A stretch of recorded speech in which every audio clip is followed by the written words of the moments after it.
অনেকেই সুনামগঞ্জ জেলায় ঘুরতে যান কিন্তু সুনামগঞ্জ জেলার সব সৌন্দর্য সম্পর্কে জানেন না। তো চলুন সুনামগঞ্জ জেলায় কি কি সৌন্দর্য আছে সেটি ঘুরে দেখে আসি। সবার প্রথমে বলতে গেলে টাঙ্গুয়ার হাওরের কথা বলতেই হবে। বর্ষার শুরু থেকে শেষ পর্যন্ত এই হাওর মানুষের ভ্রমণের অন্যতম প্রাণকেন্দ্র।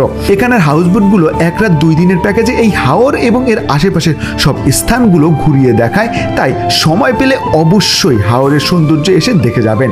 এরপরে রয়েছে ওয়াচ টাওয়ার, যেখানে বর্ষা সিজনে মানুষের ঢল নামে এবং সব হাউসবোটগুলো কিন্তু এখানে এসেই নোঙর করে এবং ভ্রমণ পিপাসু মানুষগুলো এই সুন্দর স্বচ্ছ পানিতে গোসল করে। তারপরে আছে নীলাদ্রি লেক। এটি বাংলাদেশের সব থেকে সুন্দর লেক হিসাবে সবার কাছে পরিচিত। এক পাশে পাহাড় আর তার কোল ঘেঁষে এই লেকটি, আর লেকের পাশে ছোট ছোট টিলা, যা সবারই মন কাড়ে। কার কার এই সুন্দর জায়গাটি দেখার সৌভাগ্য হয়েছে সেটি অবশ্যই জানাবেন। এরপরে আছে শিমুল বাগান। এই বাগানটি বাংলাদেশের মানুষের কাছে খুবই পরিচিত। সারি সারি শিমুল গাছ দিয়ে বাগানটি খুব সুন্দর করে সাজানো হয়েছে।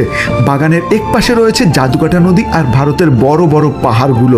আসলে এই পাহাড়, নদী, বাগান দেখলে আপনার মন এমনিই ভালো হয়ে যাবে।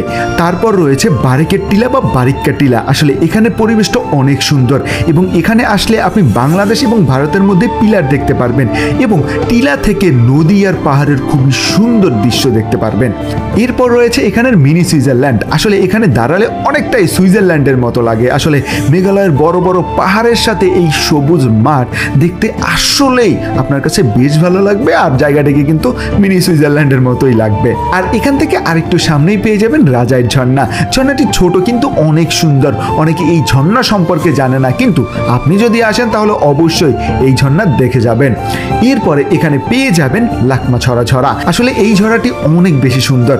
মেঘালয়ের 2 পাহাড়ের বুক চিরে শীতল পানির স্রোতধারায় আপনার মনে প্রশান্তি দিবে।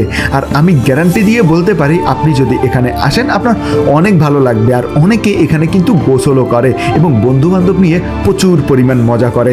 তারপরে পেয়ে যাবেন লালঘাট ঝর্ণা। আসলে এই ঝর্ণার সৌন্দর্য অন্য রকমের। এখানে ছোট ছোট সুড়ঙ্গ দিয়ে অনেক সুন্দর করে পানি প্রবাহিত হয়, যেটি দেখলে আপনার মন আসলেই ভালো হয়ে যাবে। আর এখানে শীতল পানি আপনার মনকে শীতল করে দিবে। এরপরে সুনামগঞ্জে পেয়ে যাবেন মাল্টিপারপাস নামে একটি স্থান, যেখানে আসলে সুন্দর পরিবেশ সহ পেয়ে যাবেন অনেক বিনোদনের সুযোগ সুবিধা। আর আরেকটু সামনে আগলেই পেয়ে যাবেন হাওর বিলাস নামে একটি জায়গা। আসলে এই জায়গাটিতে বসে হাওরকে খুব সুন্দর করেই উপভোগ করা যায়।